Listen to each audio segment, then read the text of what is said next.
Thank you for viewing this YouTube archive of a Conscious Consumer Network broadcast. Please feel free to share it far and wide.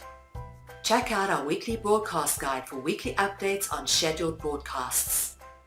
Help keep us on the air by contributing to our network support fund. You can follow us on Facebook and Twitter or get in touch via email. We thank you for supporting free and independent media. Good evening, everybody, and I hope 2016 is treating you well so far. Sure, it has been so busy here at CCN HQ, and my apologies for not launching Conscious Communities last week, Thursday, but we've had more than our fair share of technical glitches. But with no further ado, the promised scheduled broadcast of Conscious Communities commences tonight, and what a momentous occasion. The timing could not be better.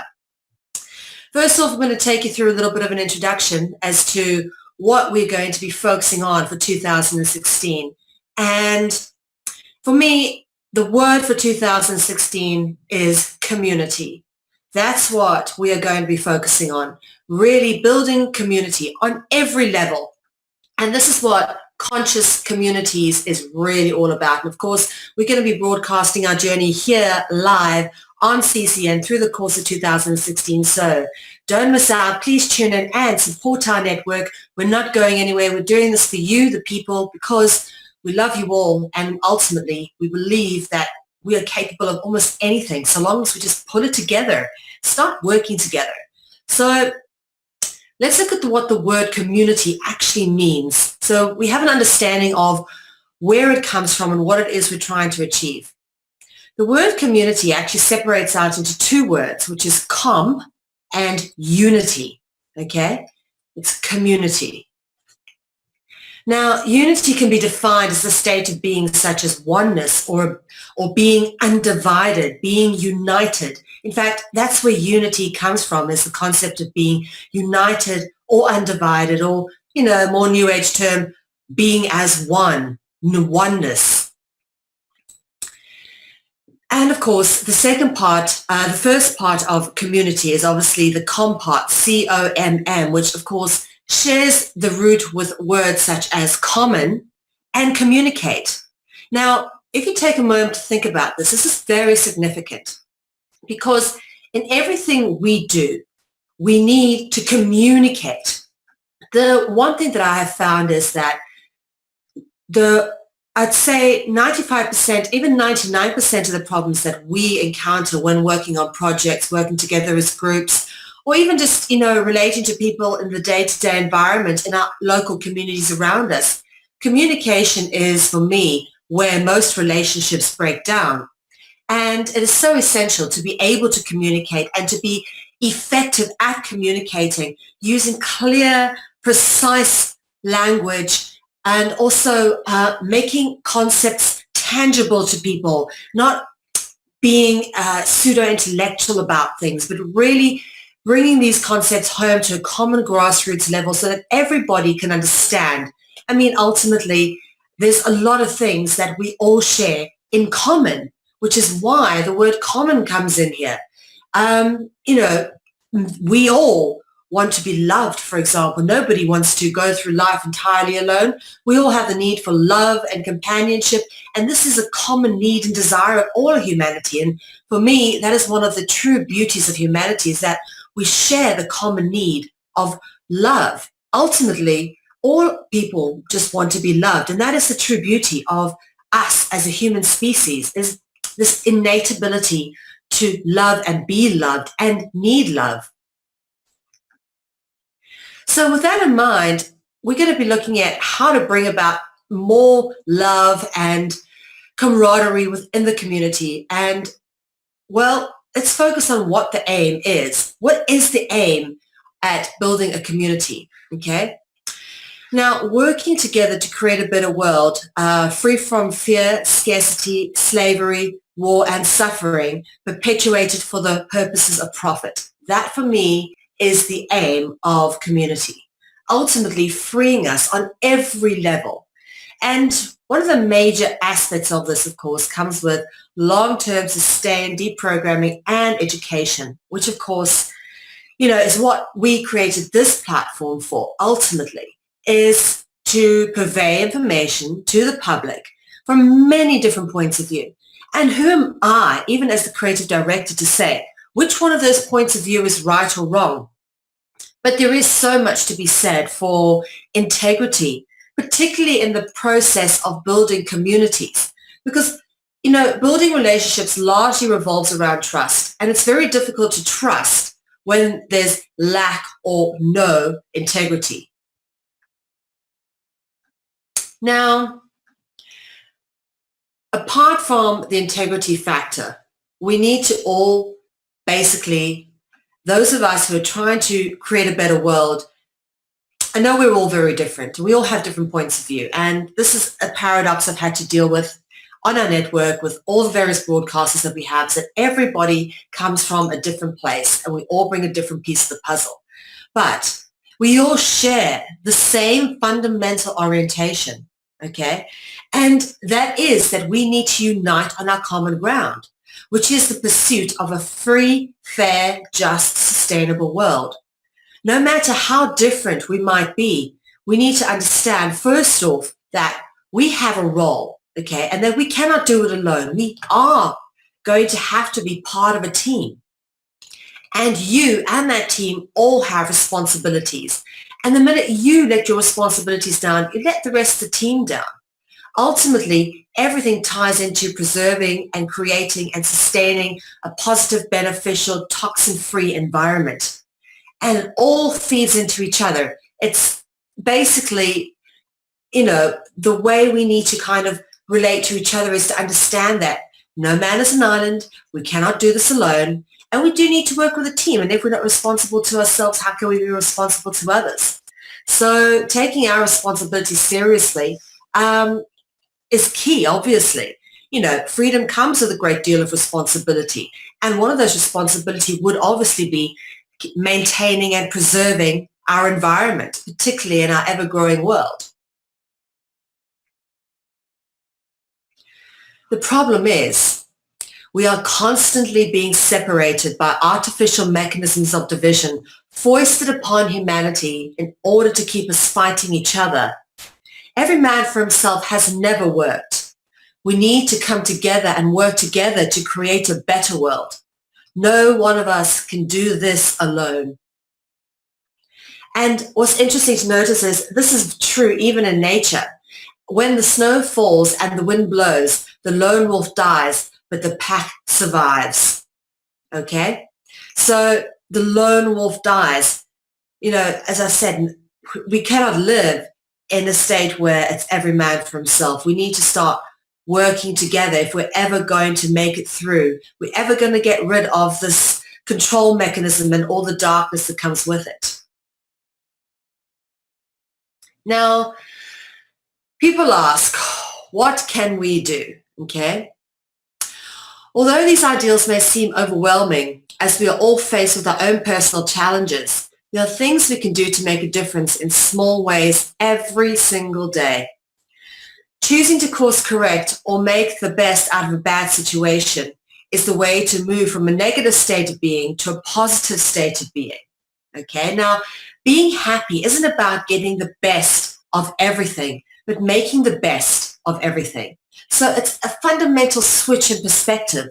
We're brought up in our consumeristic society. Oh, we've got to have the best, MTV, Cribs, blah, blah. It really does toxify the mind and really jar us into an inorganic perspective of, competition. You have to be the best, do the best, otherwise you're not good enough, survival of the fittest and all that. That's social Darwinism. It's not the natural state of evolution. Okay? But one thing for sure, even those in nature who are faced with adversity have to make the best out of the bad situation, and so do we. And that is where we find happiness, is making the best out of bad situations and moving from a negative state of being to a positive state of being. And in so doing, we positively affect the world around us. And this is the whole point, is to inspire others. Happy people with emotional bonds, happy people make emotional bonds with others. People are inspired by that which they can emotionally connect with. Yes, we are at war, but the heart of the true warrior is the pursuit of peace. So even if we are seeming to be fighting against everything or trying to change the world and be coming into conflict with those of different ideologies, ultimately we must in our heart always stay at peace. Know that we are in the pursuit of peace, no matter how much conflict or strife we may have to endure in this time. We must never let it pollute our hearts. Never let it make us miserable, because again, it's the happy people that make emotional bonds with others. And only when you make emotional bonds with others can you connect and create community. You want to create community with those you can't emotionally connect with. At the heart of all the confusion is the happiness that we are not ignorant. Okay? So there's a lot to be said for just enlightening and educating yourself. I have come to know so much in my journey and my innate desire to discover the truth and the pursuit of this free, fair, just, sustainable world that I absolutely know we deserve. The one thing that, despite all the struggle that has kept me going, is knowing in my heart that I am moving out of ignorance and moving towards a place where I'm making decisions based upon all the information. And I'm no longer confused about the world. I'm no longer like, what the hell is going on? And I don't understand. I just want to give up kind of. No, I do not want to give up, because I believe there is hope. I believe we have a chance. And it's up to us to inspire others to feel the same, to get up and do something that's important. And of course, one of the best ways to inspire people is with happiness, kindness, and care. And this is one of the fundamental schisms in humanity at the moment, is the lack of care. It's a problem. It's like a disease almost. We need to start caring more about others and the world we live in and the way things are going, and about sharing proper information with people and creating community, getting rid of the corporate conglomerates that are toxifying humanity, making us sick.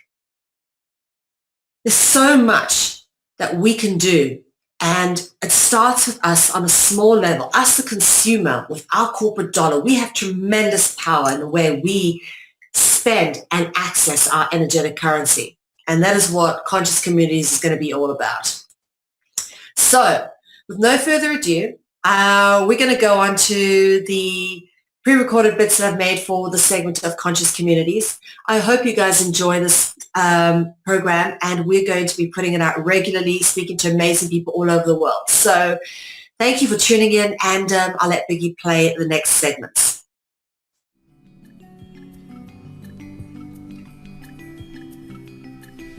Okay, so this is the first week of January. We're going to be doing some shopping today. So I'm going to be taking with me my glass bottle, which I get juice in, and the reason I take this with is so that they don't give me the plastic bottles which they normally put the fresh juices into, which means that I don't have to throw the plastic away, which means less recycling. Everybody should keep these sort of bottles and take them with them to the markets rather than take home plastic which you then have to find a way to dispose of. They're not very good for reusing and recycling, because the PET in the plastic actually leaches into the liquid after several uses, so that's pretty carcinogenic, so you don't want to be getting that into your system. So one of my little tips for Conscious Kitchen is always take a reusable. This one you can actually pop the lid off like that. It's kind of like one of those beer bottle tops, and it's got some rubber over here so it seals it off nicely, and we're taking this with us to the market to go get some of our groceries. So one of my other little shopping tips, of course, is make sure you take your own way to carry stuff home. Now, I've got several things that I use which are basically reusable bags, and I take my lovely little gilded hard bag, and those people who know me in the market know I'm hardly ever to be seen without it. It's a straw bag, actually originates in Morocco, and I keep most of everything in here in terms of shopping. It's got a large amount of space for carrying, and strong leather handles so it's comfortable to hold, and you can fit a lot of stuff in here.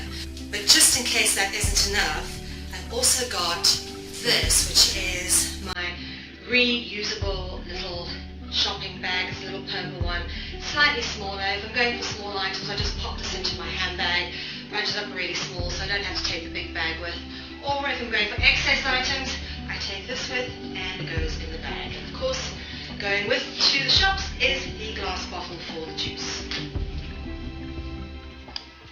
So off I go down my local shopping street, choosing to support small independent businesses as opposed to big corporate superstores. As we eat largely raw, we opt for a fresh produce market. This little stall sits outside a Turkish deli where we get most of our fresh produce. We have developed a relationship with the owner and he now accepts payment from us via PayPal. I always make a point of carefully selecting all the fresh ingredients for any dish, which today includes tomato, lots of fresh ginger, and spring onions.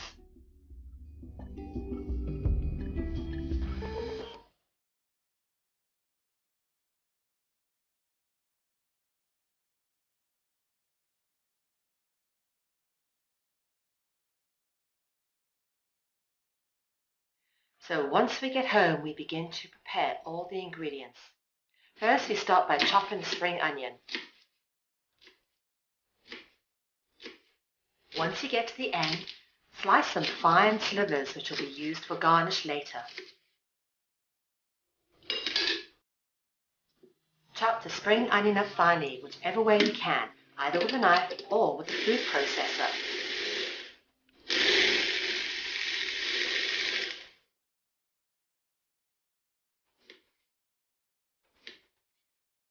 The tomatoes too can be put into a liquidizer or a food processor, but first we chop them into big chunks to make it easier to work with them.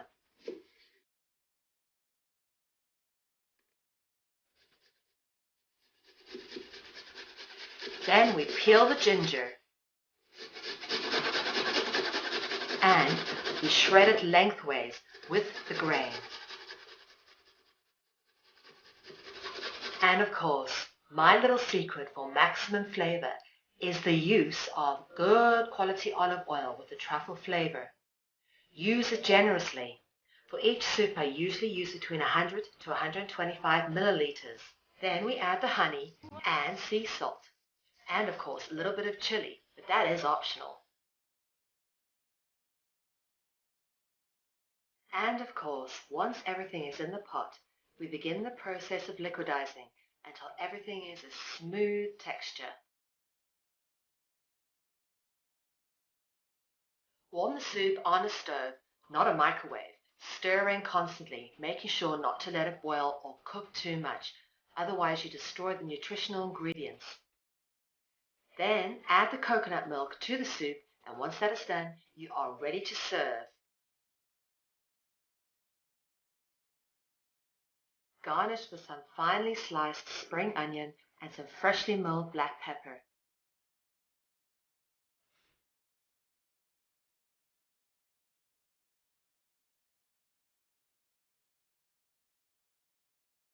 This soup is particularly beneficial for digestive disorders and reduces inflammation in the bowel and colon, not to mention being packed with a number of medicinal compounds from the ginger, as well as lycopene from the tomatoes, which aids in fighting many illnesses.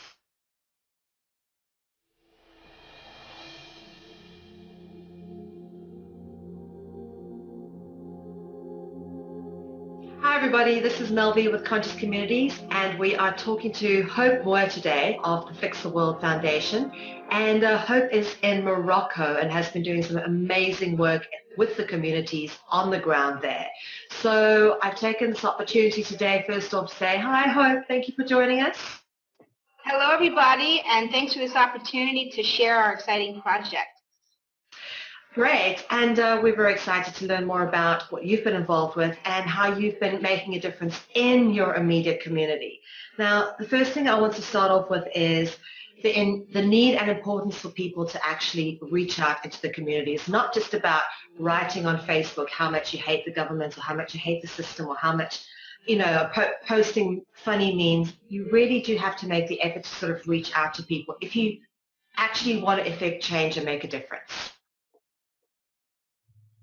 Yeah, I absolutely agree with that. And when you are actually doing it and you're actually in the community with the people and seeing certain things that, it's a very different world. It's a completely different world, and it goes a lot deeper than just an emotion that you might feel against the government or something along those lines. It's so much more powerful to be hands-on with the people in the community doing something real to help somebody that really needs it.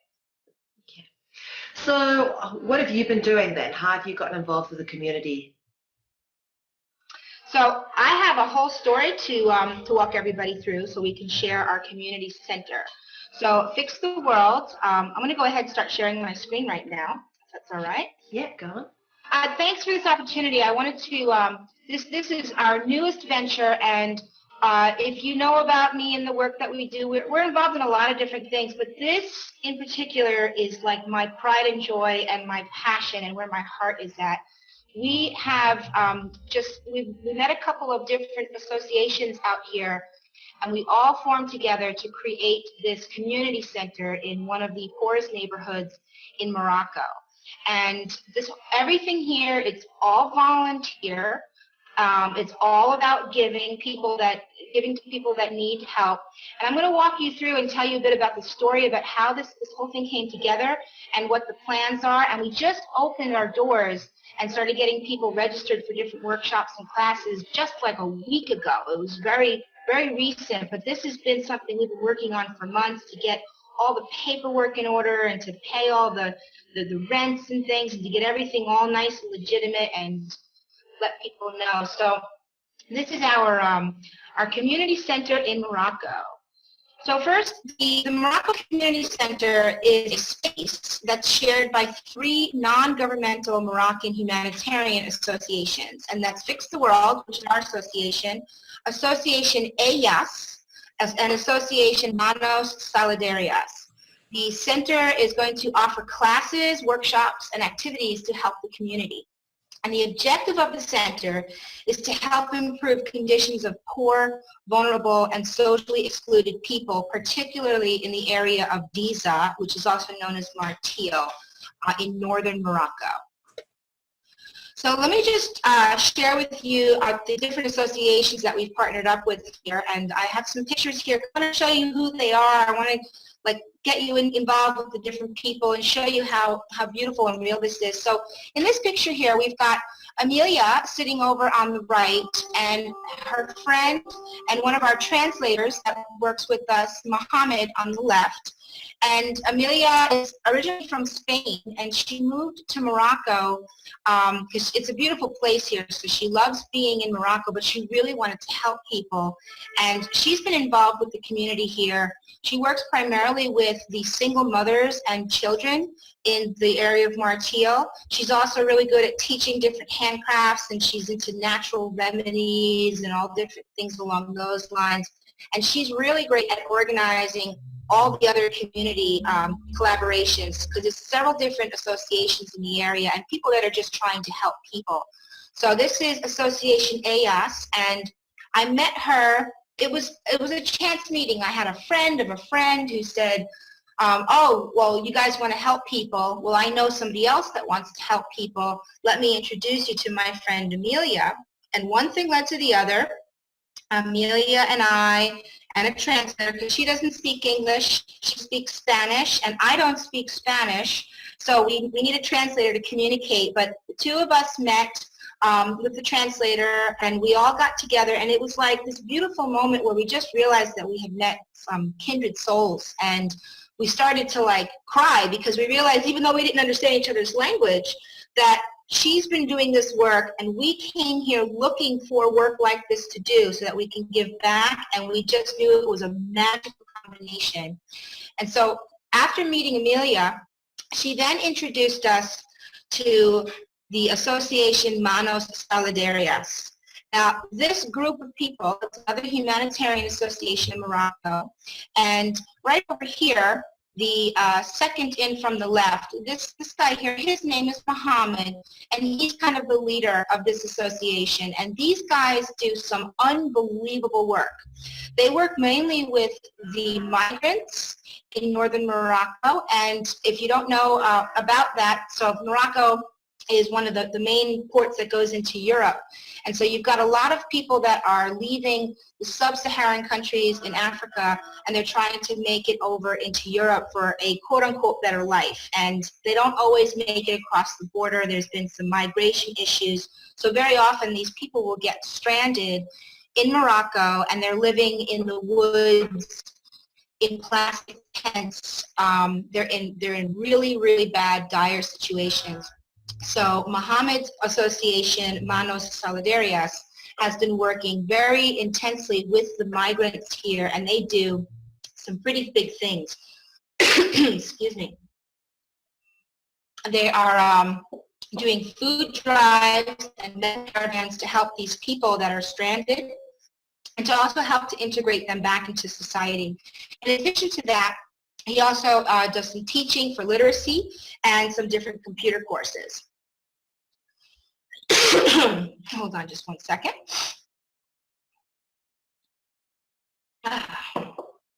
Okay, so, and then there's Fix the World. So we focus mainly on humanitarian projects, and we do a lot of global online commerce and marketing, and our big focus is clean energy technology instruction. Okay, so then we're going to move on to Fix the World, which is us. So here's a picture of myself holding up our business certificate that we went through in order to be able to do business in Morocco and work with these humanitarian associations. And then my partner, Taban, is over to the right, and he's holding up an organite charging plate that he made with different materials. So we're going to talk a bit about that project as well. What we do mainly is humanitarian projects. We have a whole bunch of different plans for different ones, so we're trying to implement them one by one, little by little. And our big thing is that we're global online commerce and marketing, which is really helpful for folks like these other associations because they don't have an online presence. So we're trying to like make some films and some stories to share who they are with the rest of the world so that people can know about the people in this community. And then we also, our main thing is that we do clean energy technology instruction. So projects like the QEG, we have a mini QEG project, and Taban's got some different things as well because he's an engineer. So we do a lot of presentations and instruction to help other people become engineers or learn how to build different devices. So now we're going to talk about the community. So I write up here, this is not a resort. This is one of the poorest neighborhoods in Morocco, and I want to make sure that people understand, because people have heard about this and they say, oh, I'll go to Morocco where it's exotic and beautiful and I want to go and help and volunteer. This is not like a resort to come visit and vacation at. This is a very, very, very poor community.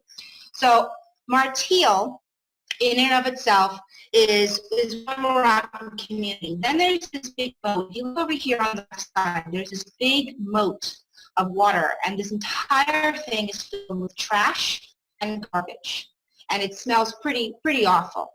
And they're working on cleaning it up, so it's a big construction zone right now. But if you go across the moat from Martil, which is a nicer area, then you'll see this. This is the community over here. And here's a couple of girls standing on the side of the moat looking at the community, which is construction. Now, then we go into the community itself and you see the different houses. And I want to explain the background about this community. First of all, it's filled with people that have been tossed away from society.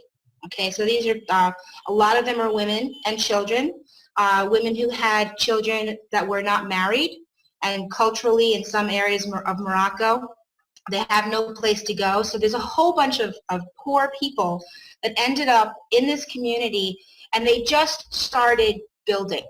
So what you see here, these houses, these are all these like makeshift houses where they just started collecting bricks and said, I'm just going to build a house so I can live in it. And for the longest time, it was actually illegal for these people to build here, but they had no place else to go, so they just started using their hands and building up houses in the community. And most of them, people live in these houses, they're completely unfinished. They're just walls, and there is some electricity in the community, but it's really rather rough. This is myself and Tavon standing inside of one of these houses. So it's just brick walls and cement and one single light bulb hanging up there. So that's why the lighting's pretty bad in a lot of these pictures, because a lot of them don't have lights or very poor lighting. And this is a woman down here that we gave a wheelchair to, who prior to having the wheelchair, she had to crawl around the floor like a snake because she didn't have a wheelchair. So we're talking about some pretty rough conditions. This is a shot of the community.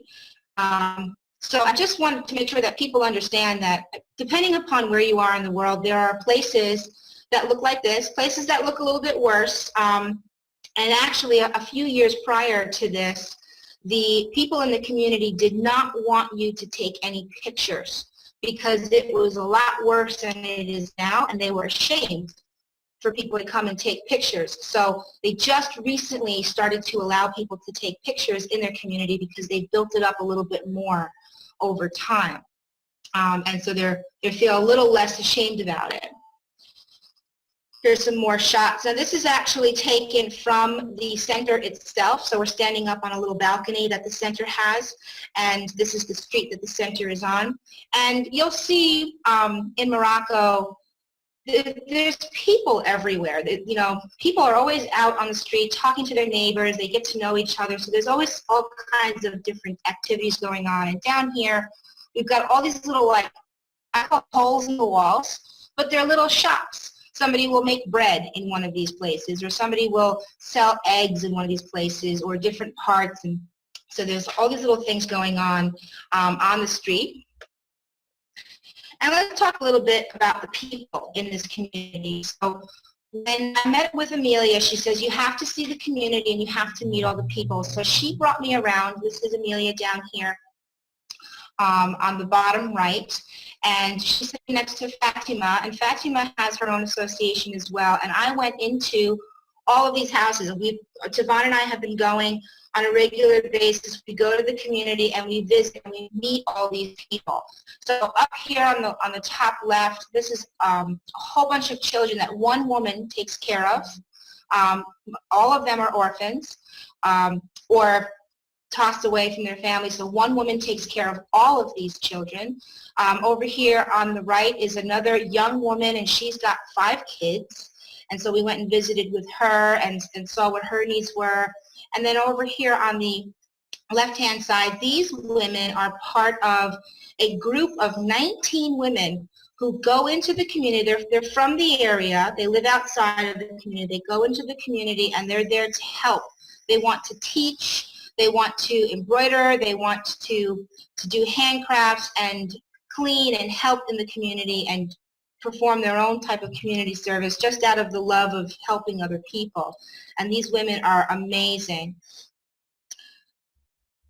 And here's some more of the people. Now, on the top left, this is some of the work that Manos Solidarius does. These are one of the migrants that come from the sub-Saharan cultures, as is the picture below that with all the guys holding all the different materials and supplies that they got from Manos Solidarius. They did a big food drive, and they brought food and blankets and clothing and shoes and medical supplies to help these folks that were living in the woods. Some of them were there for 3 years living in the woods. And in Morocco, in northern Morocco, up in the mountains, it gets very cold in the winter. And a lot of them were like practically freezing to death. So things like blankets were a big deal for these guys. So these are some of the people, and we'll be doing work with Manos Solidarius as well. It's all kind of incorporated in. And then I'm on the top right this is one of the little girls that belongs to the younger woman that you saw in the previous slide, and she This kid just melted my heart. She couldn't stop hugging me and kissing me. She loved posing for the camera, and you know, I walked out of there and it changed me. It changed me to see people, they live in this tiny little room, and it's a concrete floor underneath this rug here. There's paint on the walls, but it's all chipping. And these are all her 5 children, and they were all just sit on the floor and eat whatever food that they had. So we're talking some real poverty conditions here. And then down here on the bottom right is a picture of all of us. This is myself and Taban, Amelia, Mohammed, and the landlord for the actual building. And this is when we made the contract, and we signed the contract to make sure everything was solidified, and we paid all the rent and got everything all squared away, teaming up to do something good. So here's some shots of the actual community center itself.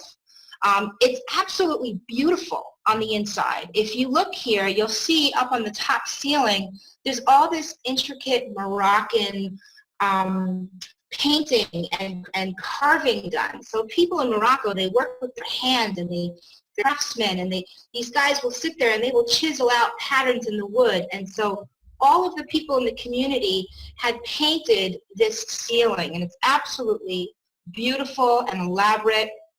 There's different rooms, so it's a relatively large space. And I just want to give a little bit of a background here so that people understand, because we're going to go and see some pictures of the community center that's filled with people. So Mohammed from Manos Solidarias used to have this community center open. There were computers, there was teaching equipment, there were all different kinds of events and activities that took place here. Children would come to learn. Because a lot of these people have no place to go, literally no place to go. So this was a place where they can go and they could meet, and it was filled with activities every day. The only reason why it was open was because there was somebody who was sponsoring the center, and they were paying the rent. And what happened was that particular organization no longer was able to sponsor the center. They could no longer pay the rent, and about 9 months ago, the center had to shut down. And on that day, all of the children in the community were hysterically crying because they had no place else to go. It was a very, very, very sad day. So when we met with Mohammed, he told us this story, and we understood, and we saw the center. We met the children. It was already set up and ready to go. They just couldn't pay for it anymore. And we thought this was a perfect opportunity because Fix the World, we make it a priority to give a portion of what we have to other people to help them. We said, we're going to put our giving into this. So Fix the World, we looked at our budget, and we said, we can do this. And so we pay the rent for the center, and because of that, we can now all use the space, and all the children in the community can come back. So in a lot of ways, we almost walked into like a turnkey community center because everybody knows about it. It's already there. It's already set up. The teachers and volunteers are there to help, and so we were able to just go ahead and reopen it. So here are some pictures of the center before it shut down. And you can see all the different activities they had going on in there. This up on the top left, this is Mohammed teaching and tutoring all of the children. They would have different events and parties and big donation drives, like giving away food and toys and blankets and medical assistance, all different types of things. They needed an actual physical space to do it in, and these are the things that would happen in the center. And this is what's going to be happening again, because we just opened it last week. So here are the different activities that we are planning to do in the center for the year 2016. And I'm just going to actually read through these because this is an amazing list of different workshops and classes, all that will be offered to the community and to people in the community, all for free. And the purpose here is to not just give people money that need money, but to help give people skills so that they can do something to get themselves out of poverty and to enrich their lives and to change and do things differently. So we'll be teaching Spanish classes and Arab literacy classes, computer courses. So we already have all the laptops, and we're putting the desks back in, so there's going to be a computer center in the community center as well, so people can come and use the computer and get online and learn. Dressmaking course. This is something that Amelia will be teaching. There's also accounting courses, and then Spanish Moroccan cooking courses. There's a lot of really good cooks in the neighborhood that want to come in and teach others how to cook. And that's a great skill to have, because if you know how to cook, you can open a restaurant. And there's lots of restaurants in Morocco, and that's a great way to make money and earn income for your family. Body massage course, and this is some of the stuff that Amelia is really passionate about as well. So she'll be doing the crafts, the body massage courses, reflexology course, chromotherapy course, which is something I don't know too much about yet, but it has to do with color therapy, I believe. So Amelia's got some experience in that. And introduction to natural therapies, a crochet workshop, a patchwork workshop, a recycling workshop, a mosaic workshop. And if you've ever seen the mosaic work in Morocco, it is amazing how these guys and ladies do the mosaic tiles. It's just an incredible process. Painting on glass workshop, which is another craft here in Morocco. Traditional Moroccan embroidery workshop. Gardening workshops, making natural cosmetics workshops, and a young inventors workshop, which I'll go into in a little bit. Organite jewelry making workshop. Again, I'll go into that in a little bit as well. And then in addition to this, there's a whole bunch of people that are donating things, services, time, vehicles. So somebody's going to be donating a van to take field trips, to take these kids or the people in the community and take them out of the community and bring them to other cities so that they can get some experience and some culture, because it costs money to travel around here. So somebody's been donating a van so they can take trips to different cities and also visits to museums to try to bring some enrichment to their lives. So now that I went through all the different workshops that are being planned, and by the way, as we speak, Amelia and Mohammed are over at the center. They've been there the last week signing people up, getting all the supplies needed. We've been purchasing some furniture to get the furniture back in there, and they're signing people up for these workshops, and they have a schedule, and they're going and having a great time. So this is one project that we're really passionate about. This is one of the workshops that myself and Tavan would like to hold in this shared space at the center, and we call it Orgone Maroc.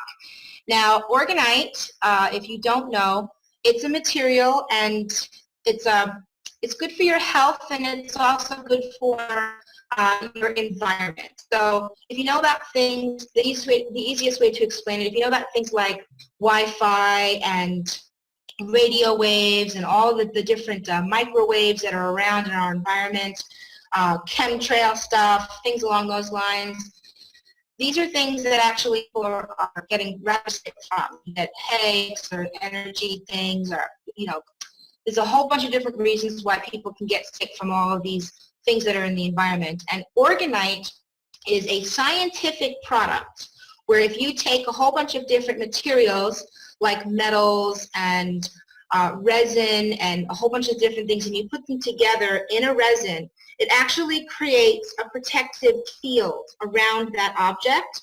So if you wear that object or you have that object, it helps to protect you and shield you from the harmful Wi-Fi rays and different things that have been getting some people sick. A great example of how that could work is if you know about going in for an X-ray, and if you have to get an X-ray, they put that big heavy lead vest on you to protect you from the X-rays. It's kind of like that. It's like that big heavy lead vest, except it's an emblem or a different shape that you make. So what we're going to do is we're going to make beads out of this orgonite material. And then we're going to teach the Moroccan women at the center the handcrafts that they do so that they can weave the different beads into Moroccan handcrafts. So we're combining it's almost a medical thing to help people feel better. We're combining that, like healthy jewelry, and Moroccan handcrafts with the story of these women. You know, I want to put like a little card saying, Fatima made this bracelet. Here's Fatima's story, right? So that people can buy a piece of jewelry and say, this woman named Fatima who has 4 children and she's doing this to support her kids, so like to bring a story and really connect you with the people. So this is Project Oregon Morocco, and again, this is all a volunteer thing. We're going to try to make as many of these necklaces and jewelry as we can, and we got some pretty cool ideas like we could make nets with orgone beads, and you can use those nets and put them over smart meters and things like that in order to help protect people, because smart meters are really messing some people's health up in certain countries. And because Fix the World has an online selling platform, we can sell it online. And also, we've been hearing from people like Mel here, and we have a few other people that are like, I want to sell it in this country. I know a marketplace in that country. So we can make it here and then export it out so that other people can sell it in different communities with the stories of the woman who made it. So it's just some way to bring some good healthy jewelry out there that people are interested in purchasing, and to help these women create a skill. So that is Oregon Moroccan. That hasn't started yet, but we're hoping to get that started within the next 3 to 6 months at least. So relatively soon. We're a little ambitious, but that's one of our projects. And all right, so this is another project that we're going to be doing that we're really excited about. Hopefully we'll be doing this one a little bit sooner, in the next few months at least. And this is called the Young Inventors Workshop. And what we'll be doing is taking a very simple energy creation concept and device called the crystal battery, and we're going to be helping to teach young children in Morocco how to make their own crystal batteries so that they can provide energy for their homes. Now, the crystal battery is a unique concept and design. It's put together by an inventor named Bedini, John Bedini, who's pretty well known in like the free energy world. And basically, you take an old battery, you empty out any of the components on the inside, and you replace them with different components that work together that are more efficient, that create almost free energy, because the battery recharges itself, right? So this is something that Tavan is going to be teaching to at least 20 children between the ages of 13 and 16, both boys and girls. So this will be their hands-on project that will be part of the Young Inventors Workshop. In addition to this project, we'll be teaching them basics in electricity, because you never know, these kids might want to become engineers as a result of this workshop. So this is something really exciting to get the kids involved, to get some free energy involved, and to get some lights and to help the community. So this is one of the projects that we'll be doing relatively soon, and they're very, very excited about it. And we're coming to a close here. So I just wanted to take a moment to explain how we make this work. So for the last couple of years, Fix the World has been doing a whole different manner of things according to something that we call the alchemy of giving. And roughly what the alchemy of giving is that we believe that in order for us to receive, we have to give. So we have a balanced business model where we have products that we sell online, and we generate revenue, so we sell things. But we also give away and donate. So roughly 10% of all the contributions that we receive or the things that we sell, we take about 10% and we give away to different humanitarian causes and people in need.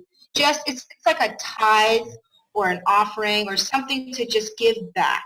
So in this case, we decided that we were going to use part of our alchemy of giving to give back to this center. So whenever we sell, we have products like ebooks and courses, memberships, different things along those lines that we sell. And sometimes we get some contributions from people that want to help. Whenever we receive these things to help us, we use a part of that money to help the community center and to pay these bills and to also help other people through Kiva and different things. We do a whole different assortment of giving. And I just want to say that this concept of giving, it really, really works. And it's a little weird because you say, well, I hardly have anything to give. And there's been plenty of times where we had very, very little money.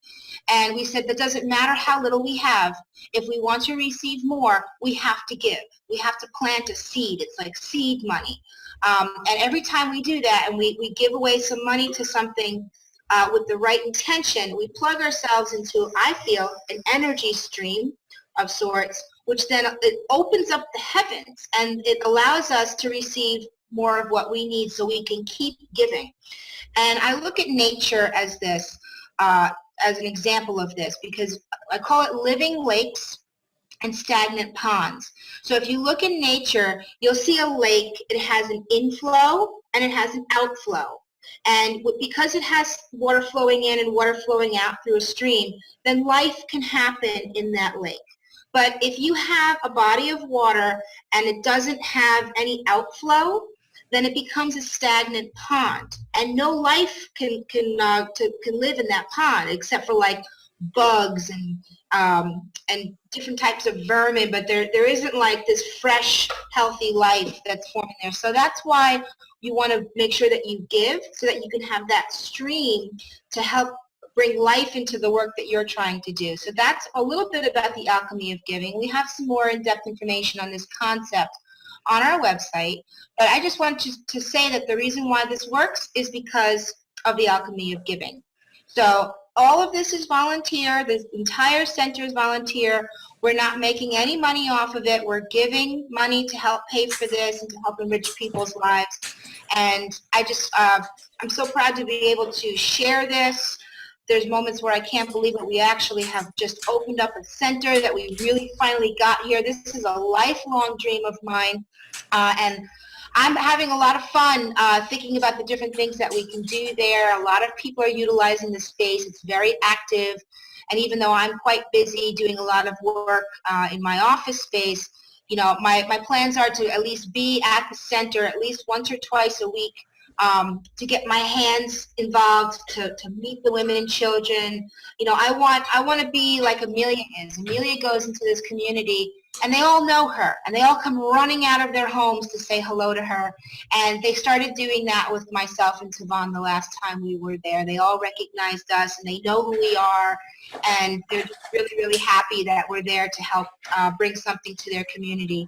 And one brief thing I wanted to say before we close this is that we've had some people in the global community, people that follow our work, that are saying, wow, I want to come, I want to volunteer, I want to donate, where can I send my donations, I want to help these people in the center. And I just wanted to say that we're planning on organizing that the right way, because when you've got a big volunteer center and all sorts of things like this, you need to have a volunteer organizer. You need to have somebody who can organize people, especially if people want to come in and visit Morocco and see the center and meet the people. We can't just kind of throw our hands up in the air and go, okay, everybody come in whenever you want, because we've been through stuff like that in the past and it didn't work out very well. So what we're trying to do is we want to make sure we do this the right way, and we're going to work with Amelia and many of the other people in the community with the translators, and we need people that are going to help organize the people that want to come in, because I know a lot of people want to come and visit the center and meet the Moroccan people and learn the culture and have their own experience, and they want to donate and help. But in order for example, for donations, we're still setting that up as well. And I'm not just talking about money. I'm talking about people like, I have clothing. I have all these things I want to donate to these people in this community, because these folks don't have a lot, right? So, but that's shipping, that's customs, that's taxes, that's clearance. So we had to set up all the business structures and the DHL shipping accounts and the humanitarian causes, so we don't have to pay customs taxes in order to receive those things. So we've been doing that. It's been a lot of work. So just give us a couple more months so that we can properly set up an organized system so that if people want to come in and visit the center and donate to the center and become a part of it, we want to open that up to people in the global community to come and learn about this kind of work. But we're not quite there yet, and we're not going to open it up until we're ready, so that when you come, you'll have a pleasant experience, and the people will have a pleasant experience meeting you as well. It's going to be very, very exciting. We're gonna open up a whole new world to these folks that have never been outside of their little community, and they'll get to meet people from all over the world.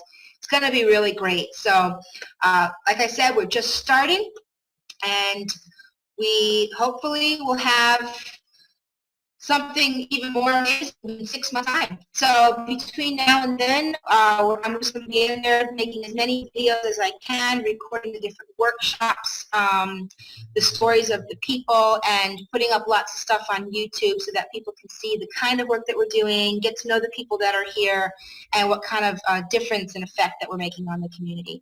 So thank you so much for allowing me to share this and to let everybody know that this is another aspect of what Fix the World is doing to help give back. And it's my pride and joy, and it's really why I do all this at the end of the day.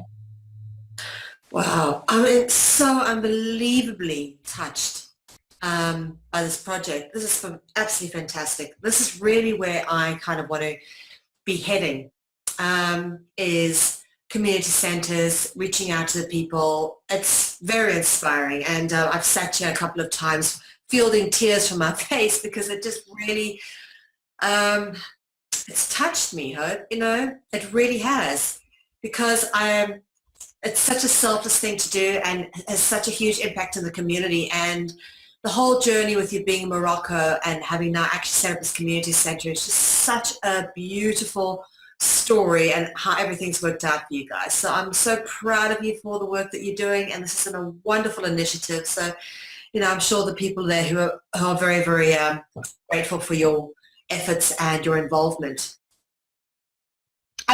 Thank you. I wanted to add something too, because I know that other people might have this as one of their dreams, to go someplace and to start something up like this.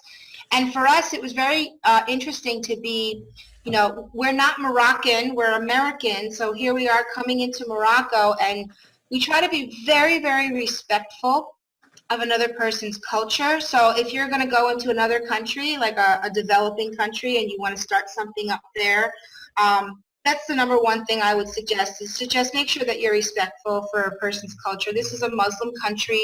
They have certain cultures and traditions. And we just kind of like, just to be polite and nice, and the people here are lovely. And that's what made it so. It was actually easy. It was easy for us to get this up and running. Places like Morocco do not have tons of regulations and restrictions, which make it easier. If you just want to do something, you can just do something here. So it was a lot of work, yes, but there wasn't a lot of obstacles. So that would be my suggestion if you wanted to start something like this, is to just, you have to be willing to do it, keep it simple, and try to make sure that you're respectful of the culture. But anybody can do this, as long as you just, keep it simple. Keep it simple. And by the way, this doesn't cost a tremendous amount of money. This is a really poor neighborhood, and the rent is extremely cheap. So it's not like we're forking out tons and tons of money. It's just a small amount of money for the little parts and things in order to give people a place to stay. And there are pockets in the world where you can do something like this for a small amount of money to make a huge difference. Absolutely speechless. This is just such a lovely initiative. Wow. I'm welling up with tears of joy that there are actually people out there who are willing to do stuff like this. So thank you so much for being one of those people. And for anybody who may happen to watch this, this is where the change is at. It's grassroots, reaching out into the community, even your own community. You don't necessarily have to go off to a foreign part of the world. The change happens at grassroots level just by reaching out and doing little things for people all around you. And, one of the most beautiful things that you taught me, Hope, from something that you wrote in your book I think it was the ending verse, was at the end of the day, the only thing that really matters is how we treat each other. And that has been resounding with me since I heard you first say that, because that is, if you think about that, who are you affecting when you are walking out the door immediately? Okay, who are you running into? Who are you saying hello to? Who is that person that's suffering perhaps you might ignore? And that really is what it's all about. Is if it's not about just your friends, your family, ultimately it's about the community around you. And it's so true. All that really matters is how we treat. That's the most important thing at the end of the day, how we treat each other, how we show respect for each other, because we cannot hope to try to create a better world when we can't do the very small basics in terms of common decency, respect, care, and empathy for the suffering of others. Yeah. And, to add to that, too, is that it can get overwhelming, because very often people get paralyzed. Like they want to help, they want to do something, but they say, I can't possibly help everybody. It's not about that. It's about something. Do something small, and then do several something small. And before you know it, yes, I'm giving, but I receive so much more from the act of giving. It's a soul level thing, and it's about being human, and it's hard to put words on it, and you certainly can't put a price on it, because this is etheric. This is bigger than just, a receipt. This is something that's, it's the reason why I get up in the morning. It's for stuff like this, and it also, when you have something like this in your life, it helps to balance out any negative stuff that you might have to deal with on a regular basis. So it's, you get so much more from giving. So do something. Do anything that you can. Find something small. There's a whole bunch of really cool ideas of things that you can do. And the other thing, too, is that it's not glamorous, but it's so rewarding. It's so rewarding. I'm glad that I was able to show pictures of this community, because I wanted to make sure people knew that, people live this way. And every night when I go to sleep in my nice warm bed with my roof over my head, I think about people in the world that don't have those things. And it really helps me to just try to stay balanced and to try to bring people into it, because that is true. At the end of the day, the only thing that's going to matter is how we treated each other, because there's plenty of people that have lots of wealth, and then something happens on Wall Street and they lose it all and they have nothing. They go from rags to riches and riches to rags, right? So there's more to life than material things, and your relationships with people are probably the most important. Yeah, and you're so right when you said it's words. I'm not one who's ever at a loss for words, but it's kind of hard to articulate just how overwhelmed I feel in watching this presentation, because this is so necessary from the point of view of genuinely giving a damn and actually having enough care in your heart to want to make that difference, to reach out and do this. And, I just absolutely applaud you for your efforts, Hope, and I've just got so much respect for what you're doing here. So I really appreciate you taking the time to take us through this particular project. And I look forward to seeing all the beautiful orgone jewelry that you guys are going to be producing. Yeah, thanks so much for that. And the jewelry is coming. It's all coming. Like, as you guys are probably aware, we're so busy. We take on a lot of stuff. We have a lot of projects going at the same time. And, I don't have a giant army of people. It's just me and Tavon and my family, and we do what we can. So things take a little bit longer than they should, but the jewelry's coming. It's all coming, and I'm going to keep putting videos up to share these stories and show people the actual real work that we're doing in the field. And I want to thank you too, Mel, for having this platform so that we can tell stories like this, because there's so much negative news out there on mainstream, and then also on some alternative circles as well. You want to have some really good, wholesome this is the reason why we're doing this. This is why humanity is worth saving. So thank you so much for having this platform and showcasing projects like these that normally would not get a lot of attention. It's really important. Well, thank you, Hope, for being an example of why humanity is worth saving.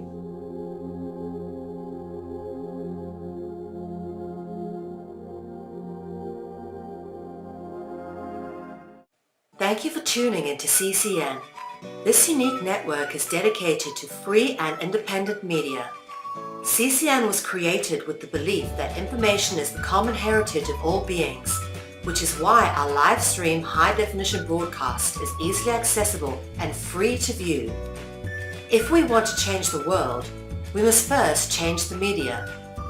Having produced over 1,000 shows in 2015, which are all archived on YouTube, we look forward to bringing you more groundbreaking, cutting-edge information in 2016. For more information on what is on, please check out our broadcast guide for weekly updates.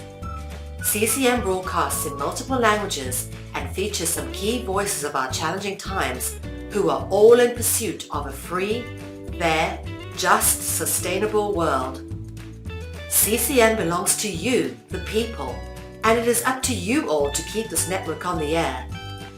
Please contribute to the Network Support Fund or visit the CCN shop. We thank you all for supporting free and independent media.